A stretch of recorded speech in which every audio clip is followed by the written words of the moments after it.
Michael. Hey, Elie, Mystal. Good to talk to you. Again. I had a two-part question. Hey, I'm all right. I had a two-part question here. When you talked about Democrats didn't do enough to protect voting, I'm paraphrasing you, protect voting rights, to expand voting rights, things of this nature. There's a piece from BrennanCenter.org, Brennan Center for Justice, from August 2024 that talks about how voting laws have changed in battleground states since 2020. And they looked at 9 battleground states. One of them was Michigan, where I live. And in Michigan, we had 10 laws that expanded voting rights. But we had, Democrats controlling the House, the Senate, and our Governor Gretchen Whitmer. And in Nevada, you had 6 laws that expanded voting rights, whereas other states controlled by Republicans, they had laws to make it harder to vote. So what were some of the things that you think Democrats should have done to protect voting rights and expand voting rights? And the second part is the John Lewis Voting Rights Act. It passed the House of Representatives, but in the Senate, you had 16, all 50 Republicans voted against it in the Senate, including 16 sitting Republicans who voted to reauthorize the 1965 Voting Rights Act in 2005, 2006. And I was just wanting to get your expert opinion on what we could have done to try to get that forced through the Senate. It did pass the House of Representatives. Right. So and no Republicans in the House voted for it either. Let me just say that too. Right. So on the first question, I think what the Democrats should have done is very similar to what the Republicans are about to do, and used federal power to standardize voting across the nation, right? So yes, I agree. Michigan actually did a pretty good job of not retrenching on voting rights because it had 3 Democratic control of all 3 branches of its government, right? But that was not true all around the country. And even though it's true, even though some states are better than other states, I think part of the problem when you really get into like voter mobilization, right, is that it is confusing because how you vote changes radically depending on where you live. So you can't have a nationally targeted, campaign around just the nuts and bolts of getting people to the polls, because it's wildly different everywhere else, depending on where you live, right? So like I am an expert on how you vote in New York City, right? How you vote in New York State. I know that very well. I have no idea how you vote in Jersey, right? It's because it's completely freaking different, right? And so there was no way for me as a national commentator or whatever to really make to do the bullhorning of, well, guys in New Jersey, what you got to do is, because I don't know. I mean, I educated myself, but you know what I mean? Like, I can't make broad statements because we don't use federal power. What the Republicans are about to do, I forget which Lara, whatever, one of them. I think it's Lara Trump. I get them, I don't want to Morpheus. Right. Whatever. One of the Laras was talking about how they want to use federal power to institute voter ID and standardize elections and limit early voting and do all these things from the federal seat of government. Now, when Democrats try to do it, the Republicans scream about the 10th Amendment, but I promise you they won't be talking about the 10th Amendment and federalism when Republicans try to do it, right? So those are the kinds of federalized laws that could have made voting easier, not just for Michigan, but for everybody, and then made it easier for you to explain to people in Michigan, in Arizona, in Nevada, in Florida, how you actually vote, right? The John Lewis Voting Rights, and that dovetails into the John Lewis Voting Rights Act, which was one of the federal laws that could have done that, right? And so when you ask me what else could we have done to make sure that law passed over the objection of Manchin and Sinema, this is where I say, and you can check the tape, I said this in real time, the John Lewis Voting Rights Act was a shut down the government bill. You don't pass anything until after what happened on January 6th. After the attack on democracy, that is the first bill you pass, and you don't let the government function until it passes it. That is what I would have done.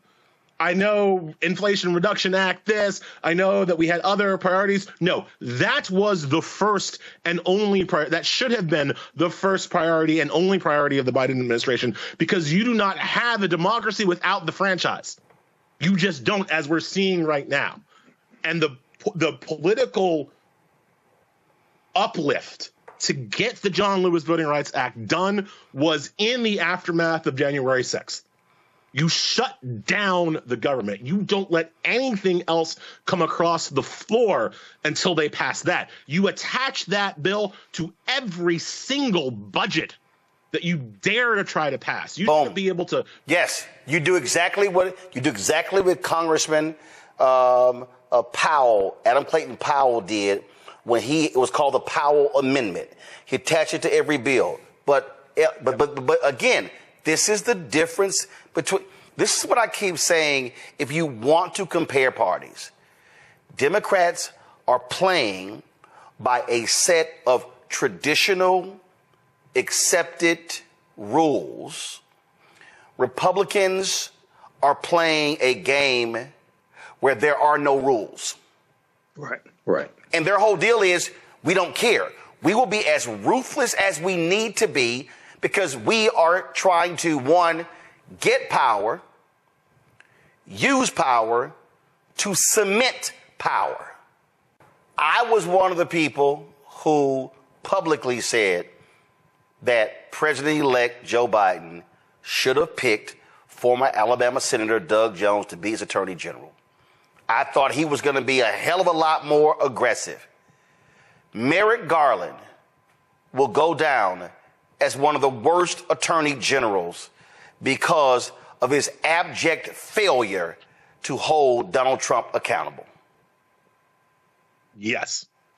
Merrick Garland is the worst pick in two successive Democratic administrations, and that's got to be a record of some sort, right? Because he was the worst person that Obama could have picked to replace Antonin Scalia in 2016, and he was the worst person Joe Biden could have picked to be the Attorney General, and Joe Biden stuck with him even after it became apparent that Merrick Garland was not up to the job, was not up to the task, was not up to the moment.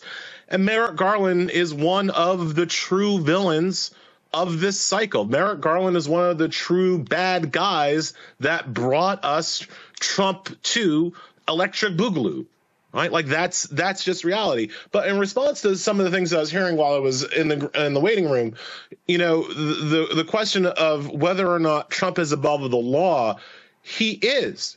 Trump is above the law. He shouldn't be. I disagree. I agree with everything said. It's not in the Constitution. It's not how this country is supposed to run. But it is how it runs. He is above the law. He won. He got away with it.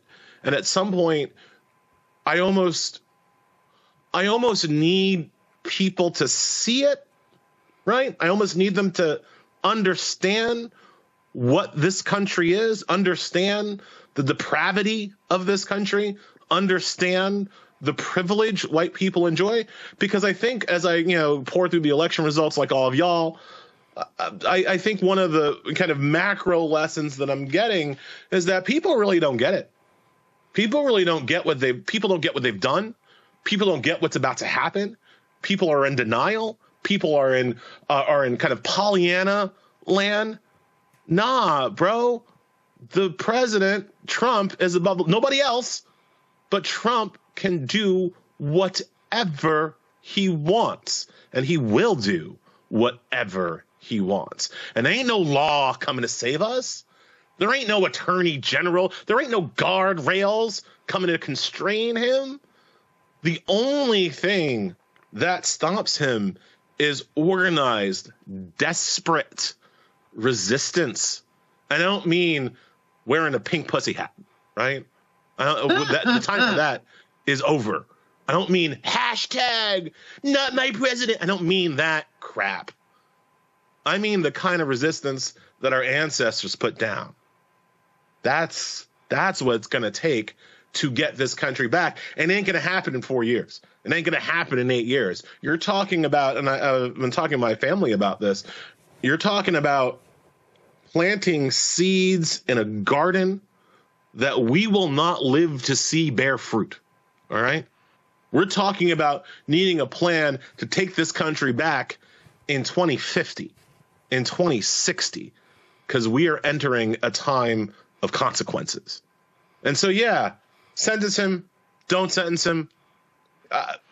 if it makes people feel better to put that marker down, that at least he was sentenced, fine. I don't have a problem with that, obviously. But the reality is these people are punks.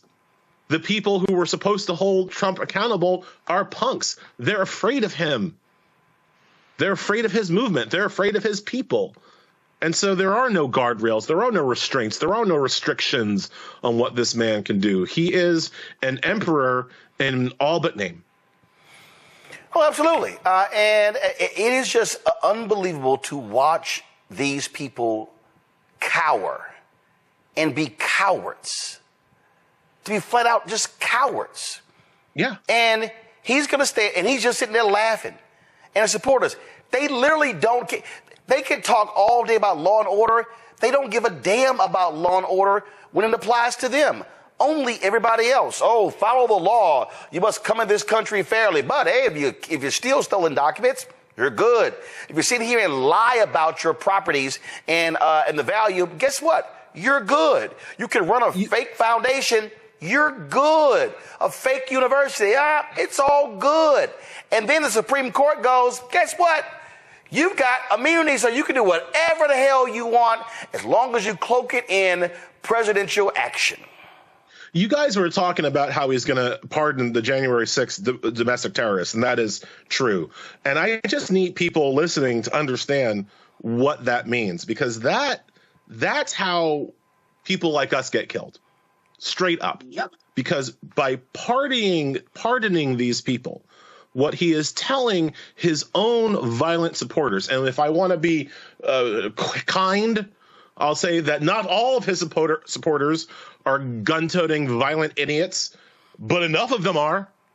And what he's telling the most violent strand of his supporters is to go out and do violence, and you will be forgiven.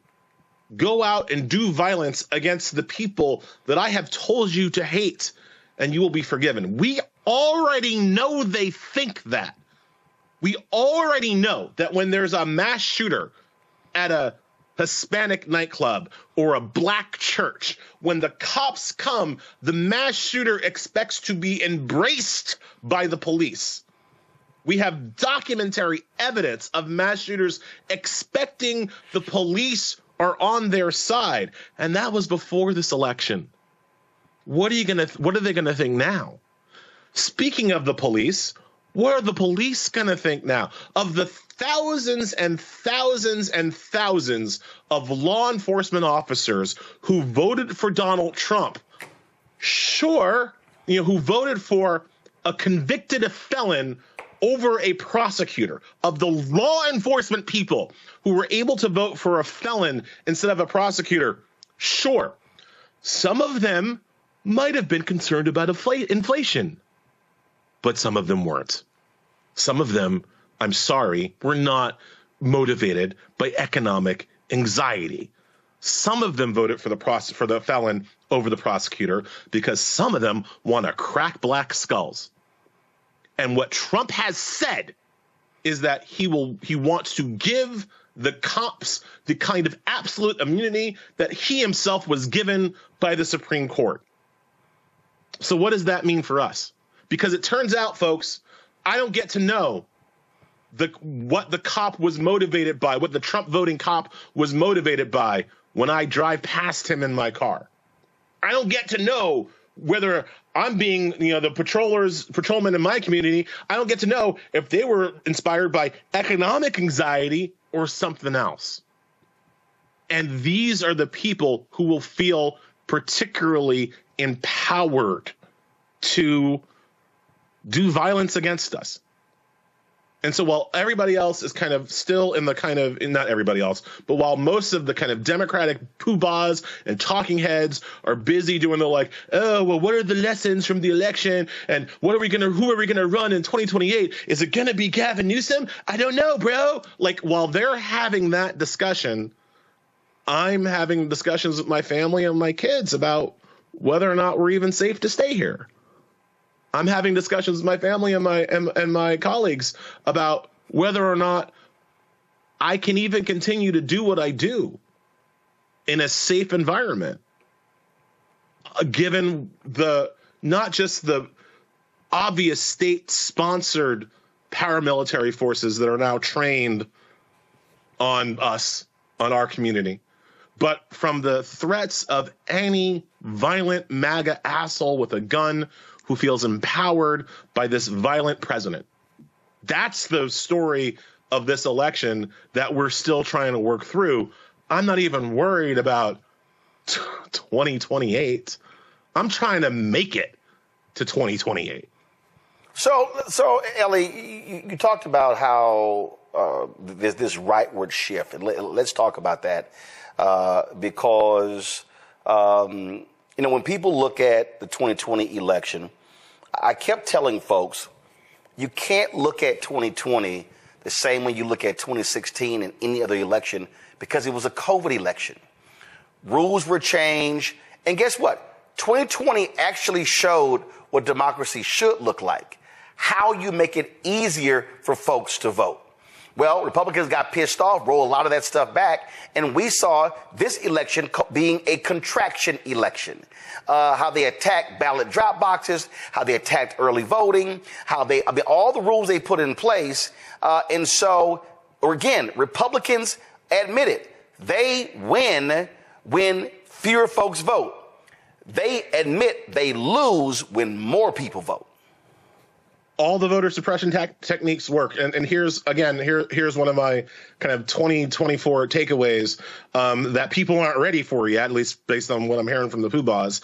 But I do think that when we look back at this point in history, to the extent that people are allowed to write and read history books in the future, when we look back at this point, we will look at the period of the Joe Biden presidency from 2020 to 2024 as a huge missed opportunity, right?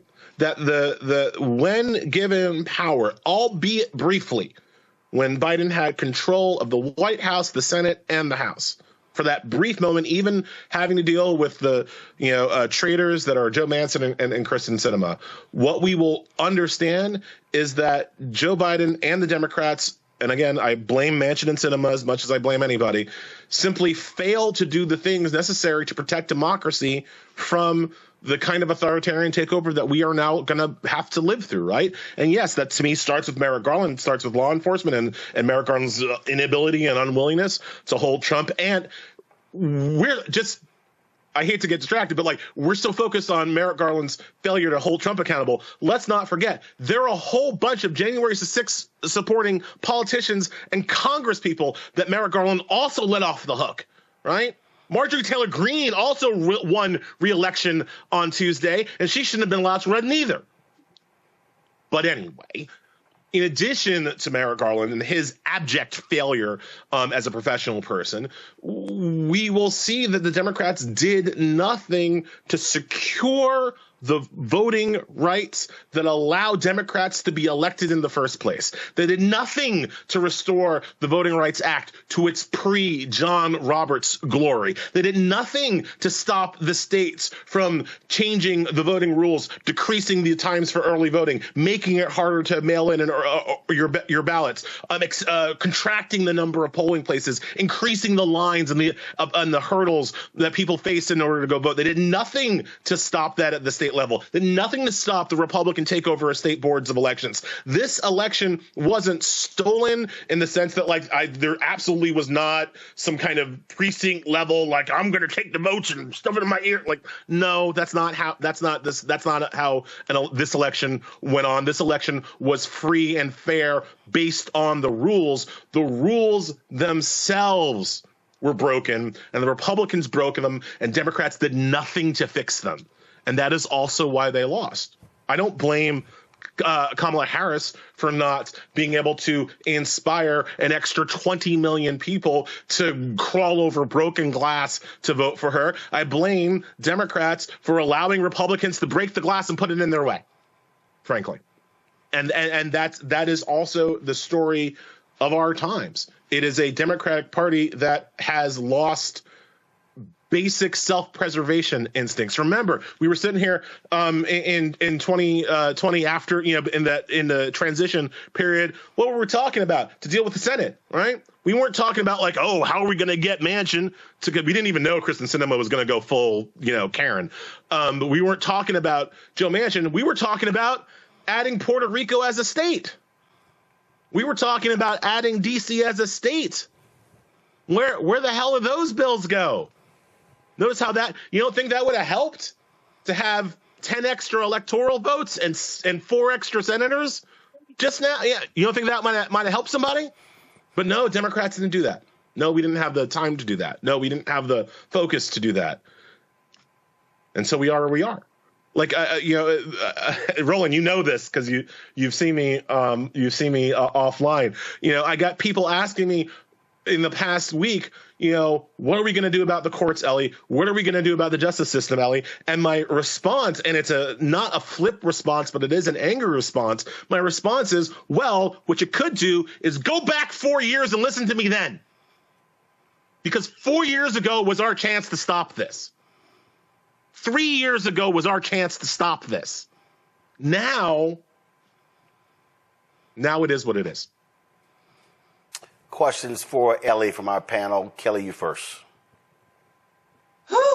I'm trying not to cry, frankly, because I've been following Elie for years. And we've met, and he knows how much I just deeply love his rhetoric and his writings. I just feel broken. I feel like I did all I could do, and it wasn't enough, because it wasn't enough. So I guess my question is there anything we can do at this point? My initial reaction is no, but outside of ranting and raving on social media, which might be the last safe space that we can do such a thing, what else is there left to do? Well, it depends upon where on social media we actually do that part. Which is one, before I go to Elie, which is one of the reasons why I really hope black folks move over to fan base. I hope Isaac Hayes develops a Twitter style or thread style functionality to the app as well, because Elon Musk has turned Twitter X into a right-wing cesspool, and that's all it is going to remain. And so that's what needs to happen. But Elie, go ahead. Yeah, so I'm going to wrap those two responses into one, right? Because one of the, I think Musk is actually a big part of this, right? It's Elon Musk, it's Peter Thiel, and it's David Sachs. And what do those men have in common? They're all white South Africans, right? And I don't mean white South Africans in like, oh, post-apartheid, playing rugby with Matt Damon white South Africans. I mean white South Africans whose financial base comes from their participation in apartheid. That ain't an accident. And I think that when we look at the future and we look at how these three white South African men have incredible access to power, have incredible access to the structures of our government, we have to remember that apartheid, that South African apartheid, was not merely a moral failing of white folks. I mean, it was obviously a moral failing of white folks, but it wasn't merely a moral failing. It was a structure. It was a system that they implemented to make permanent white minority rule over a larger and more populous and more active black majority. That was the point of apartheid, right? It wasn't just people being mean.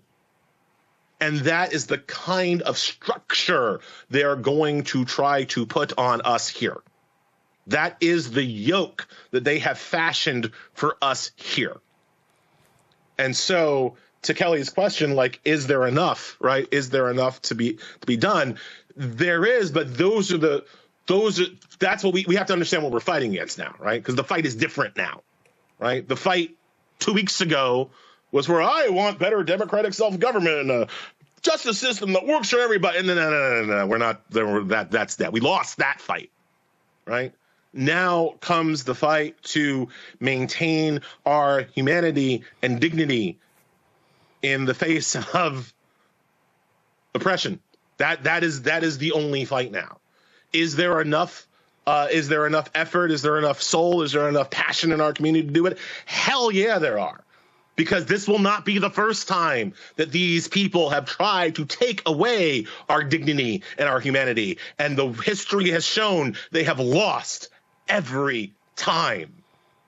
They can beat us. They can kill us. They can rape us. They can steal us. They cannot defeat us. But we got to look after us. We got to be there for us. And we have to understand our fight is for not our freedoms, which are nice, but our dignity and our humanity is our fight now. And we can do that. We can fight for that, and we can win that fight. And the freedoms will come back later. Well, I mean, like I said, we are not building for 2028. We're building for 2050. We're building for 2060. We're building so that our children can start, right? Can join the fight where our parents join the fight. We gotta. That's the goal now, I think. Matt? Yeah, I want to first say, Elie, I read your piece in The Nation, and I think you said in 2 sentences what I have tried to say inartfully when you said he is them and he tells them that being what they are is okay. I thought that was profound because that's precisely what has been behind what I've seen with not only a lot of the rhetoric, but a lot of the support, because he's emboldened people who would otherwise not have the confidence to say some of the hateful things that they believe. He's put that on the front stage. So I first want to commend you because you said it beautifully. But my question for you is, what do you think is the most effective and immediate form of resistance that we have, and where does it lie? Is it on the local level? Is it, in organizing a certain way behind a certain thing? I'd love to get your insight on that. I mean, Matt, man, if I knew, I'd be telling you. Like, I'm not. I don't know yet. I'm still trying to work that out for myself. Again, I'm still very focused on like personal safety and those kinds of concerns. I don't know yet what the first line is. My instinct is where yours is. My instinct is that it's local, right? My instinct is that it's not national. It is through the local structures of the government where we still have, to use a white South African term, we still have some form of home rule. And we need to exercise our home rule as much as possible. Like after 2016, I'm going to become a huge fan of federalism and states' rights for a bit, because that's going to help me right now.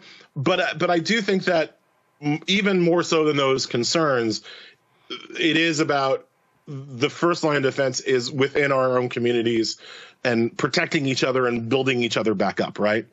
I think that valence can't be lost. I mean, we always say when we come on the shows like Roland's, right? We always say, ain't nobody for us but us, right? We always have that in the back of our mind, but that almost like has to be like in the front of our mind right now, right? Because we are the only people who are going to care. I mean, that's what you get from the exit polls, right? We're the only people that care about us. We're the only people who give a damn about us. And that has to be front of mind with all of our interactions, with all of our resistance or whatever you want to call it. Whatever power we have to turn that power into power that's going to protect us first, because ain't nobody else going to do that. We know that now. Michael? Hey, Elie Mystal. Good to talk to you again. I had a two-part question. Hey, I'm all right. I had a two-part question here. When you talked about Democrats didn't do enough to protect voting, I'm paraphrasing you, protect voting rights, right. To expand voting rights, things of this nature. There's a piece from BrennanCenter.org, Brennan Center for Justice, from August 2024 that talks about how voting laws have changed in battleground states since 2020. And they looked at 9 battleground states. One of them was Michigan, where I live. And in Michigan, we had 10 laws that expanded voting rights, but we had, Democrats controlling the House, the Senate, and our Governor Gretchen Whitmer. And in Nevada, you had 6 laws that expanded voting rights, whereas other states controlled by Republicans, they had laws to make it harder to vote. So what were some of the things that you think Democrats should have done to protect voting rights and expand voting rights? And the second part is the John Lewis Voting Rights Act. It passed the House of Representatives, but in the Senate, you had 16, all 50 Republicans voted against it in the Senate, including 16 sitting Republicans who voted to reauthorize the 1965 Voting Rights Act in 2005, 2006. And I was just wanting to get your expert opinion on what we could have done to try to get that forced through the Senate. It did pass the House of Representatives. Right. So and no Republicans in the House voted for it either. Let me just say that too. Right. So on the first question, I think what the Democrats should have done is very similar to what the Republicans are about to do, and used federal power to standardize voting across the nation, right? So yes, I agree. Michigan actually did a pretty good job of not retrenching on voting rights because it had 3 Democratic control of all 3 branches of its government, right? But that was not true all around the country. And even though it's true, even though some states are better than other states, I think part of the problem when you really get into like voter mobilization, right, is that it is confusing because how you vote changes radically depending on where you live. So you can't have a nationally targeted, campaign around just the nuts and bolts of getting people to the polls because it's wildly different everywhere else, depending on where you live, right? So like I am an expert on how you vote in New York City, right? How you vote in New York State. I know that very well. I have no idea how you vote in Jersey, right? It's because it's completely freaking different, right? And so there was no way for me as a national commentator or whatever to really make to do the bullhorning of guys in New Jersey, what you got to do is because I don't know. I mean, I educated myself, but you know what I mean? Like I can't make broad statements because we don't use federal power. What the Republicans are about to do, I forget which Lara whatever, one of them. I think I think it's Lara Trump. I get them, I don't want to Morpheus. Right. Whatever. One of the Laras was talking about how they want to use federal power to institute voter ID and standardize elections and limit early voting and do all these things from the federal seat of government. Now, when Democrats try to do it, the Republicans scream about the 10th Amendment, but I promise you they won't be talking about the 10th Amendment and federalism when Republicans try to do it, right? So those are the kinds of federalized laws that could have made voting easier, not just for Michigan, but for everybody, and then made it easier for you to explain to people in Michigan, in Arizona, in Nevada, in Florida, how you actually vote, right? The John Lewis Voting Rights, and that dovetails into the John Lewis Voting Rights Act, which was one of the federal laws that could have done that, right? And so when you ask me what else could we have done to make sure that law passed over the objection of Manchin and Sinema, this is where I say, and you can check the tape, I said this in real time, the John Lewis Voting Rights Act was a shut down the government bill. You don't pass anything until after what happened on January 6th. After the attack on democracy, that is the first bill you pass, and you don't let the government function until it passes it. That is what I would have done. I know Inflation Reduction Act, I know that we had other priorities. No, that was the first and only that should have been the first priority and only priority of the Biden administration, because you do not have a democracy without the franchise. You just don't, as we're seeing right now. And the political uplift to get the John Lewis Voting Rights Act done was in the aftermath of January 6th. You shut down the government. You don't let anything else come across the floor until they pass that. You attach that bill to every single budget that you dare to try to pass. You should be able to. Yes, you do exactly what Congressman Powell, Adam Clayton Powell, did when it was called the Powell Amendment. He attached it to every bill. But again, this is the difference between. This is what I keep saying. If you want to compare parties, Democrats are playing by a set of traditional, accepted rules. Republicans are playing a game where there are no rules. Right. And their whole deal is, we don't care. We will be as ruthless as we need to be because we are trying to, one, get power, use power to cement power. So the analogy that go ahead. The analogy that I've always made, Roland, is that it's like they're playing chess, right? The Democrats are playing chess, and they make a move, and the Democrats say, checkmate, Republicans, checkmate. And Republicans knock over the chess people and shove the chessboard up a Democrat's ass and says, checkmate that. Yep.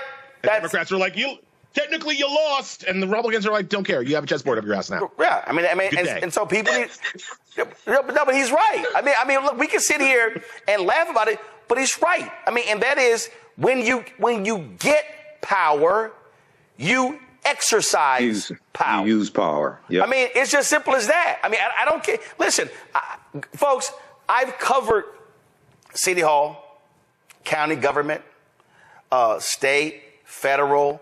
I've talked to officials at every single level. This ain't even it. Even we're talking in organizations. When you have power, you use power. They're playing nice. This is not a moment where you play nice.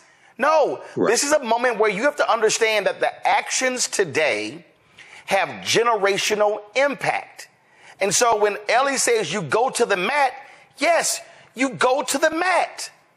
And you have to understand. One of the reasons why Trump is popular, like people forget this, like it's one of the reasons why they like him, because Trump is not an effective leader, right? He's not an effective executive. He has no ability to bend the legislature to his will, but he uses power maximally. And people see it. People see him doing essentially everything he can, fair or unfair, to get what he wants through, right? Doesn't have to be legal, doesn't have to be traditional, doesn't have to be normal. He does it anyway. He's not effective. They're not good plans, but people see him, and people are going to see it again, right? Because after going through 4 years of Merrick Garland and what he could do and what he couldn't do, and oh my God, and maybe we should write a letter and all that. Watch what happens when Stephen Miller is in charge of the Justice Department. Watch what happens when Mike Davis is in charge of the Justice Department. Watch what happens when Trey Gowdy is in charge of the Justice Department. I promise you, they won't be sending mean letters. No. Right? No. And you can get, and let's be real clear, the Civil Rights Division will be gutted.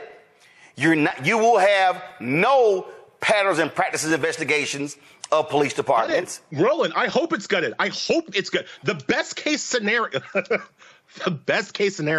is that it's gutted. The worst case scenario, the scenario that is outlined in Project 2025, is that it is weaponized against black people. Project 2025 talks about changing the Civil Rights Division to suing organizations and institutions that, quote, use DEI as racist against white folks. The civil rights battle for Project 2025 is racism against white people, and they want to use the Civil Rights Division to do that. So it's like, I hope it's gutted, because it's going to be real bad when Ben Shapiro is the one running it, right? Absolutely. Elie Mystal, we appreciate it, Elie. Get some rest, rejuvenate, relax. A bunch of folks called me today and they were like, man, Chicken, how you feeling? Man, you were really working in the campaign. I said, listen, let me explain something to you.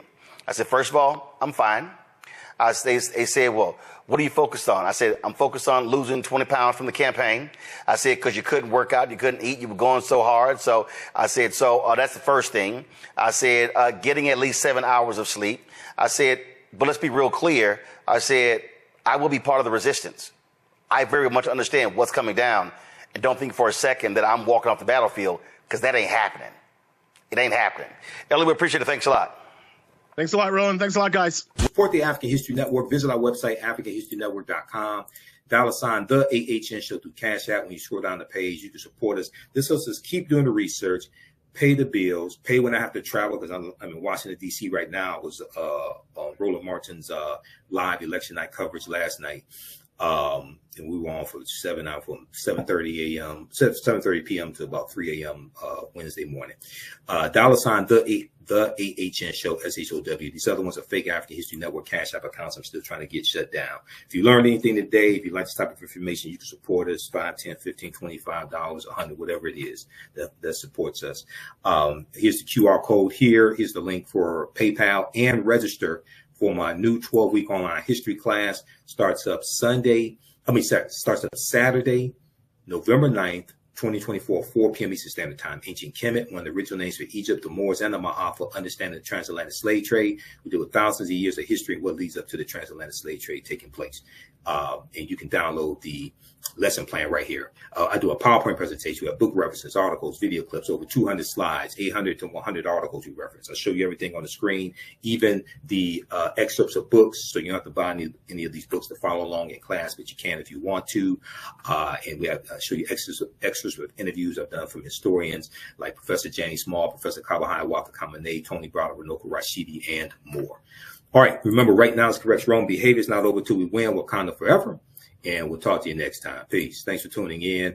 We're going to get through this. These next 4 years are going to be hard. The House of Representatives, Democrats may take the House if we'll see they're still tabulating. If they take the House, Hakeem Jeffries is going to be the Speaker of the House of Representatives, first African-American Speaker of the House of Representatives. That means Democrats will be able to block bills that harmful bills that Republicans are trying to get passed and signed into law, because they can block them in the House. But this is a devastating result. And a lot of these people that think Trump is going to be good for the economy,